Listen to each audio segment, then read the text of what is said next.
Hello friends, आज मैं आपको बताऊंगा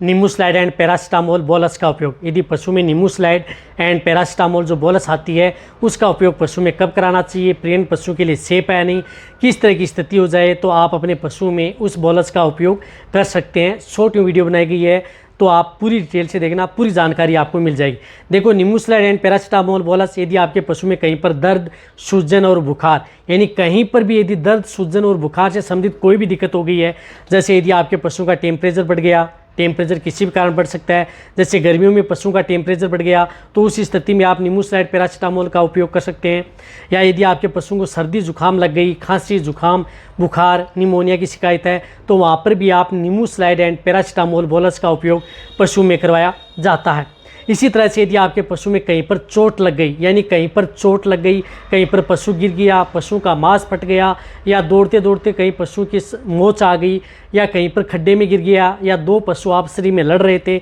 उसकी वजह से कहीं पर एक दूसरे में चोट लग गई, या कहीं पर घाव हो गया, तो उसकी सूजन को कम करने में, उसको दर्द को कम करने में, या कहीं पर पशु एक्सीडेंट हो गया वहाँ पर उसकी दर्द स्वेलिंग आ गई है तो वहाँ पर उसको कंट्रोल करने में निमोस्लाइड एंड पैरासीटामोल का उपयोग पशु में किया जाता है, जो कि पशु के लिए बेटर रहती है। कहने का मतलब है कि यदि आपके पशु में टेम्परेचर बहुत ज़्यादा हाई हो जाता है तो उसको कंट्रोल करने में निमोस्लाइड सबसे अच्छा रिजल्ट देता है, जो कि वेटरनरियन की सबसे पसंदीदा साल्ट है पशु में बेटर रिजल्ट लेना चाहते हैं तो। निमोस्लाइड पैरासीटामोल बोलस का उपयोग इसी तरह से कई तरह की डिजीज हैं, जिस प्रकार से मेस्टाइटिस के अंदर भी किया जाता है,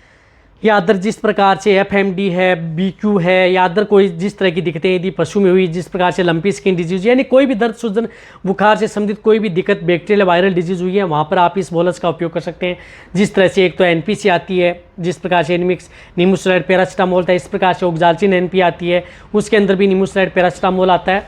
जो इस तरह की ये बोलस आती है। तो ये जो बड़ी बोलस हैं, जो बड़े पशु हैं, गाय भैंस हैं, उनमें 2 बोलस सुबह और 2 बोलस शाम आप अपने पशु को दे सकते हैं लगातार 2 से 3 दिन। मीडियम साइज़ के पशु हैं, कटिया पर उन्हें 1 बोलस सुबह 1 बोलस शाम दे सकते हैं। भेड़ बकरी हैं तो यहाँ 1 बोलस का हफ आप हिस्सा दे सकते हैं। लेकिन आप इस बोलस का उपयोग यदि आपका पशु प्रेग्नेंट है, प्रेगनेंसी स्टेज में आपको इसकी ज़्यादा उपयोग नहीं करना चाहिए, नॉर्मल कर सकते हैं। ज़्यादा मतलब है कि बहुत ज़्यादा तक और ज़्यादा डोज उस पशु को नहीं देनी चाहिए। एक और इस बोलस का उपयोग यदि आपके पशु में जिस प्रकार से ब्लीडिंग हो रही है, कहीं पर इस तरह का एक्सीडेंटल केस हो गया, वहाँ पर बहुत ज़्यादा ब्लीडिंग हो रही है, खून बह रहा है, तो वहाँ पर आप इस बोलस का उपयोग नहीं करना चाहिए। इस बात का आपको ध्यान में रखना है। कहीं पर भी पशु में ज़्यादा ब्लीडिंग हो रही है, कोई भी कारण हो, किसी भी कारण, तो वहाँ पर आप इस बोलस का उपयोग न करें, अन्यथा आप अपने पशु में कर सकते हैं। प्रेगनेंसी स्टेज में भी आप इस बोलस का उपयोग कम करें, जो मैंने बताया कि इस बात का आपको सावधानी रखनी है। और अदर जो डिजीज़ हैं, किसी भी तरह की यदि दर्द सूजन बुखार से संबंधित कोई भी कारण यदि आपके पशु में हो गया है,